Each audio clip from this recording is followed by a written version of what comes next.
Just talk about the choice that Okay. the committee made. Well, I personally was very surprised by the selection of Cardinal Bergoglio. I had seen him on some of the lists that people were floating around as possible candidates for Pope, but I think for most people it's going to be a little bit of a surprise choice, which for me is kind of an indication that this really is the work of the Holy Spirit, because none of the so-called leading contenders were elected, and it was a very short conclave, really. Traditionally, they're a little longer, and so that means that there must have been a strong consensus among the cardinals to go with Pope Francis. So I figure this is definitely one of the Holy Spirit. And talk about the choice of a Jesuit. They're really, like, sometimes when it comes to the Catholic Church and the Jesuits, it's almost like a different world. Why do you think a Jesuit was able to be elected as the Pope? I'm sure that the fact that a Jesuit was elected Pope will create a lot of opportunity for commentary.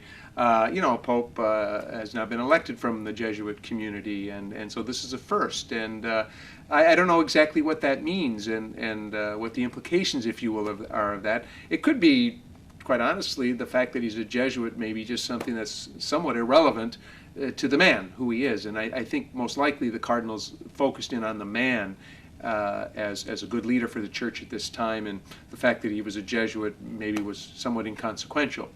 Talk about Argentina.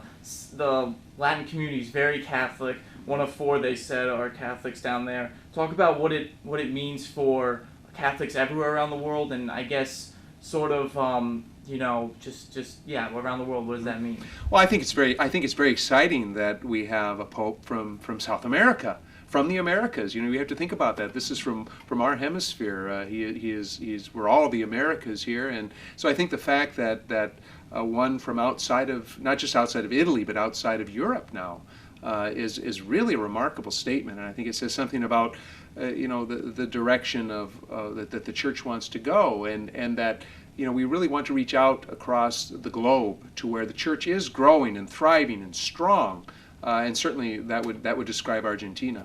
So what would you describe as today's day for Catholics all around the world, and especially here in the UP?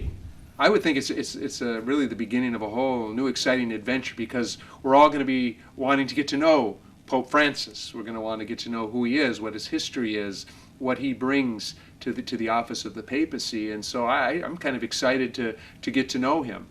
And just what am I thinking of? I mean, because the Jesuits have a certain philosophy, and so do the Pope and what their philosophy is. What do you think? Mixing both together, how will that make his reign a success in his time?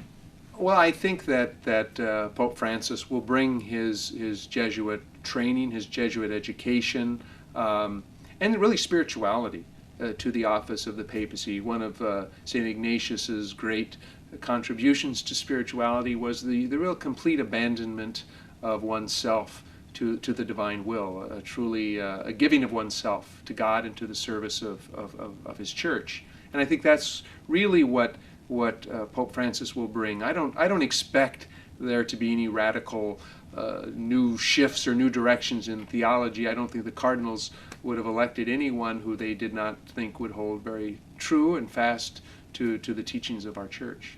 I don't know if you saw any of the footage or anything like that, but lots of people in the Vatican there, and it's almost like a historical event. Talk about how this is such a historical event in, I guess, today and in the Catholic Church's history. Well, I think it's historical in the sense that this is the first time in 600 years that we've had a pope elected because a pope resigned and didn't die. I've been in St. Peter's Square many times, and I can imagine the energy and the excitement that was in that crowd. That looked to me to be at least 200,000 people there gathered. But for the whole church, there's the excitement of a new beginning, a fresh beginning. And that's not to take anything away from Pope Benedict XVI, whom I loved and continue to love dearly. And I'm sure in time all of us will come to love Pope Francis as we go forward now with perhaps a new beginning, a new direction.